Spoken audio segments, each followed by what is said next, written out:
ಕಾರ್ಯಕ್ರಮ ಶುರು ಆಗಿ 50 ವರ್ಷ ಆಯ್ತು. ಒಟ್ಟಿಗೆ ಸುವರ್ಣ ಮಹೋತ್ಸವವನ್ನ ಆಚರಣೆ ಮಾಡ್ತಾ ಇದ್ದೀವಿ. ಸೊ ಈ ಸಂದರ್ಭದಲ್ಲಿ ಮತ್ತೆ 3 ಹೊಸ ಯೋಜನೆಗಳಿಗೆ ಚಾಲನೆ ಕೊಡ್ತಾ ಇದ್ದೀವಿ. ಸೊ ಆ ಒಂದು ಕಾರ್ಯಕ್ರಮದ ನಿಟ್ಟಿನಲ್ಲಿ ಎಲ್ಲಾ ಜಿಲ್ಲೆಗಳಿಗೆ ನಾನೇ ಸ್ವಂತ ಪ್ರವಾಸ ಮಾಡಿ ಎಲ್ಲರಿಗೂ ಕೂಡ ಆಹ್ವಾನ ಕೊಡುವಂತ ಕೆಲಸ ಮಾಡ್ತಾ ಇದ್ದೀನಿ. ಮತ್ತೆ ಏನು ಹೊಸ 3 ಯೋಜನೆಗಳಿವೆ, ಸೊ ಅಲ್ಲೇ ಸ್ಥಳೀಯವಾಗಿ ಅಲ್ಲೇನೆ ಹೋಗಿ ಅವ್ರಿಗೆ ತಿಳುವಳಿಕೆ ಕೊಡುವಂತ ಪ್ರಯತ್ನ ಮಾಡ್ತಾ ಇದ್ದೀನಿ. ಹೌದು, 3 ತಿಂಗಳದ್ದು ಅಮೌಂಟ್ ಪೆಂಡಿಂಗ್ ಇತ್ತು. ಈಗ 1 ತಿಂಗಳದ ಅಮೌಂಟ್ ಹಾಕಿದ್ದೀನಿ. ಸೊ ಸೆಪ್ಟೆಂಬರ್ ಅಕ್ಟೋಬರ್ ಹಾಕಿದ್ರೆ ಕ್ಲಿಯರ್ ಆದಾಗೆ, ಏನು ಆಗಸ್ಟ್ ದುಡ್ಡಿದೆ ಅದನ್ನ ಕ್ಲಿಯರ್ ಮಾಡ್ತಾ ಕೂಡ ತಾವು ಮಾಧ್ಯಮದಲ್ಲಿ ತೋರಿಸ್ತಾ ಇದ್ದೀವಿ, ನಾವು ನೋಡ್ತಾ ಇದೀವಿ. ಬಟ್ ಅದೇನೇ ಆ ರೀತಿ ಏನೇ ಇದ್ರು ಕೂಡ ಅದಕ್ಕೆ ಹೈಕಮಾಂಡ್ನ ನಿರ್ಧಾರ ತೆಗೆದುಕೊಳ್ಳುತ್ತೆ. ಹೈಕಮಾಂಡ್ ನಿರ್ಧಾರಕ್ಕೆ ನಾವೆಲ್ಲರೂ ಕೂಡ ಮನ್ನಣೆ ಕೊಡ್ತೀವಿ. ಎಲ್ಲ ಹೈಕಮಾಂಡ್ ಮೇಲೆ, ಅದಕ್ಕೆ ಹೈಕಮಾಂಡ್ ಬಿಟ್ಟಂತ ವಿಚಾರ. ಸೊ ಅದ್ರ ಬಗ್ಗೆ ನಾನೇನ್ ಜಾಸ್ತಿ ಅದ್ರ ಬಗ್ಗೆ ನಾನು ಅವ್ರನ್ನ ಇನ್ವೈಟ್ ಮಾಡ್ಲಿಕ್ಕೆ ಅಂತ ಹೋಗಿದ್ದೆ. ಸೊ ಅನೇಕ ನಮ್ಮ ಡಿಪಾರ್ಟ್ಮೆಂಟ್ ನಲ್ಲಿ ಆಗುವಂತ ಅನೇಕ ಆಗು ಹೋಗುಗಳ ಬಗ್ಗೆ, ಅದ್ರಲ್ಲಿ ಗೃಹಲಕ್ಷ್ಮಿ ಬಗ್ಗೆ ಬಹಳಷ್ಟು ಕೇಳ್ತಾ ಇದ್ರು, ಯಾವ ರೀತಿ ಮಹಿಳೆಯರಿಗೆ ಅನುಕೂಲ ಆಗುತ್ತೆ ಅಂತ. ಇದನ್ನ ಬಿಟ್ಟರೆ ಬೇರೆ ರಾಜಕೀಯವಾಗಿ ಏನು ಚರ್ಚೆ ಇಲ್ಲ. ನಾನು ಬೆಳಗ್ಗೆಯಿಂದ ಕಾರ್ಯಕ್ರಮದಲ್ಲಿ ನಾನು ಮೊದಲು ಚಿಕ್ಕಬಳ್ಳಾಪುರದಲ್ಲಿದ್ದು, ಇಲ್ಲಿ ಮತ್ತೆ ಶಾಸಕ ಹೋಗಿದಾರ. ಖಂಡಿತವಾಗ್ಲೂ ಅದ್ರ ಬಗ್ಗೆ ನಂಗೆ ಹೋಗಿದ್ದಾರೆ ಅಂತ ನನ್ಗೆ ಗೊತ್ತಿಲ್ಲ.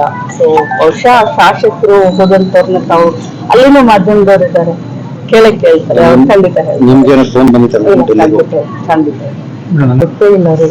ಮಾತುಕತೆ ಆಗೋದು ಹೈಕಮಾಂಡ್ ಎದುರುಗಡೆ ಆಗಿರುತ್ತೆ, ನಮಗೇನ್ ಗೊತ್ತಿತ್ತು. ಅಧ್ಯಕ್ಷ ಆಗಿ ರಾತ್ರಿ ಹಗಲು ಅವರು ಕೆಲಸ ಮಾಡಿದ್ದಾರೆ, ಮುಖ್ಯಮಂತ್ರಿಗಳಾಗಿ ಸಿದ್ದರಾಮಯ್ಯ ಸಾಹೇಬರು ಕೆಲಸ ಮಾಡಿದ್ದಾರೆ, ಈ ರಾಜ್ಯದ ಪ್ರತಿಯೊಬ್ಬ ಕಾರ್ಯಕರ್ತ ಕೂಡ ಕೆಲಸ ಮಾಡಿದ್ದಾರೆ, ಮತದಾರರು ಕೂಡ ನಮ್ಗೆ ಆಶೀರ್ವಾದ ಮಾಡಿದ್ದಾರೆ. ಮುಂದೆ ಏನೇ ಇದ್ರು ಕೂಡ ಹೈಕಮಾಂಡ್ ಇರ್ತಾರೆ. ಕಾರ್ಯಕ್ರಮ ಶುರು ಆಗಿ 50 ವರ್ಷ ಆಯ್ತು. ಒಟ್ಟಿಗೆ ಸುವರ್ಣ ಮಹೋತ್ಸವವನ್ನ ಆಚರಣೆ ಮಾಡ್ತಾ ಇದ್ದೀವಿ. ಸೊ ಈ ಸಂದರ್ಭದಲ್ಲಿ ಮತ್ತೆ 3 ಹೊಸ ಯೋಜನೆಗಳಿಗೆ ಚಾಲನೆ ಕೊಡ್ತಾ ಇದ್ದೀವಿ. ಸೊ ಆ ಒಂದು ಕಾರ್ಯಕ್ರಮದ ನಿಟ್ಟಿನಲ್ಲಿ ಎಲ್ಲಾ ಜಿಲ್ಲೆಗಳಿಗೆ ನಾನೇ ಸ್ವಂತ ಪ್ರವಾಸ ಮಾಡಿ ಎಲ್ಲರಿಗೂ ಕೂಡ ಆಹ್ವಾನ ಕೊಡುವಂತ ಕೆಲಸ ಮಾಡ್ತಾ ಇದ್ದೀನಿ. ಮತ್ತೆ ಏನು ಹೊಸ 3 ಯೋಜನೆಗಳಿವೆ, ಸೊ ಅಲ್ಲೇ ಸ್ಥಳೀಯವಾಗಿ ಅಲ್ಲೇನೆ ಹೋಗಿ ಅವ್ರಿಗೆ ತಿಳುವಳಿಕೆ ಕೊಡುವಂತ ಪ್ರಯತ್ನ ಮಾಡ್ತಾ ಇದ್ದೀನಿ. ಹೌದು, 3 ತಿಂಗಳದ್ದು ಅಮೌಂಟ್ ಪೆಂಡಿಂಗ್ ಇತ್ತು. ಈಗ 1 ತಿಂಗಳದ ಅಮೌಂಟ್ ಹಾಕಿದ್ದೀನಿ. ಸೊ ಸೆಪ್ಟೆಂಬರ್ ಅಕ್ಟೋಬರ್ ಹಾಕಿದ್ರೆ ಕ್ಲಿಯರ್ ಆದಾಗೆ, ಏನು ಆಗಸ್ಟ್ ದುಡ್ಡಿದೆ ಅದನ್ನ ಕ್ಲಿಯರ್ ಮಾಡ್ತಾ ಕೂಡ ತಾವು ಮಾಧ್ಯಮದಲ್ಲಿ ತೋರಿಸ್ತಾ ಇದ್ದೀವಿ, ನಾವು ನೋಡ್ತಾ ಇದೀವಿ.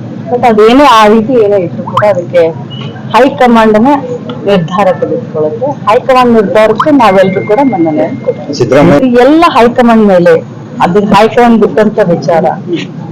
ಸೊ ಅದ್ರ ಬಗ್ಗೆ ನಾನೇನ್ ಜಾಸ್ತಿ ಅದ್ರ ಬಗ್ಗೆ ನಾನು ಅವ್ರನ್ನ ಇನ್ವೈಟ್ ಮಾಡ್ಲಿಕ್ಕೆ ಅಂತ ಹೋಗಿದ್ದೆ. ಸೊ ಅನೇಕ ನಮ್ಮ ಡಿಪಾರ್ಟ್ಮೆಂಟ್ ನಲ್ಲಿ ಆಗುವಂತ ಅನೇಕ ಆಗು ಹೋಗುಗಳ ಬಗ್ಗೆ, ಅದ್ರಲ್ಲಿ ಗೃಹಲಕ್ಷ್ಮಿ ಬಗ್ಗೆ ಬಹಳಷ್ಟು ಕೇಳ್ತಾ ಇದ್ರು, ಯಾವ ರೀತಿ ಮಹಿಳೆಯರಿಗೆ ಅನುಕೂಲ ಆಗುತ್ತೆ ಅಂತ. ಇದನ್ನ ಬಿಟ್ಟರೆ ಬೇರೆ ರಾಜಕೀಯವಾಗಿ ಏನು ಚರ್ಚೆ ಇಲ್ಲ. ನಾನು ಬೆಳಗ್ಗೆಯಿಂದ ಕಾರ್ಯಕ್ರಮದಲ್ಲಿ ನಾನು ಮೊದಲು ಚಿಕ್ಕಬಳ್ಳಾಪುರದಲ್ಲಿದ್ದು, ಇಲ್ಲಿ ಮತ್ತೆ ಶಾಸಕ ಹೋಗಿದಾರ.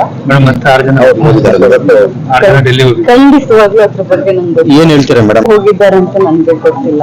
ಸೊ ಬಹುಶಃ ಶಾಸಕರು ಹೋದಂತವ್ರನ್ನ ತಾವು ಅಲ್ಲಿನೂ ಮಾಧ್ಯಮದವ್ರು ಇದ್ದಾರೆ, ಕೇಳಕ್ ಕೇಳ್ತಾರೆ. ಖಂಡಿತ ಗೊತ್ತೇ ಇಲ್ಲ ರೀ. ಮಾತುಕತೆ ಆಗೋದು ಹೈಕಮಾಂಡ್ ಎದುರುಗಡೆ ಆಗಿರುತ್ತೆ, ನಮಗೇನ್ ಗೊತ್ತಿತ್ತು. ಅಧ್ಯಕ್ಷ ಆಗಿ ರಾತ್ರಿ ಹಗಲು ಅವರು ಕೆಲಸ ಮಾಡಿದ್ದಾರೆ, ಮುಖ್ಯಮಂತ್ರಿಗಳಾಗಿ ಸಿದ್ದರಾಮಯ್ಯ ಸಾಹೇಬರು ಕೆಲಸ ಮಾಡಿದ್ದಾರೆ, ಈ ರಾಜ್ಯದ ಪ್ರತಿಯೊಬ್ಬ ಕಾರ್ಯಕರ್ತ ಕೂಡ ಕೆಲಸ ಮಾಡಿದ್ದಾರೆ, ಮತದಾರರು ಕೂಡ ನಮ್ಗೆ ಆಶೀರ್ವಾದ ಮಾಡಿದ್ದಾರೆ. ಮುಂದೆ ಏನೇ ಇದ್ರು ಕೂಡ ಹೈಕಮಾಂಡ್ ಇರ್ತಾರೆ.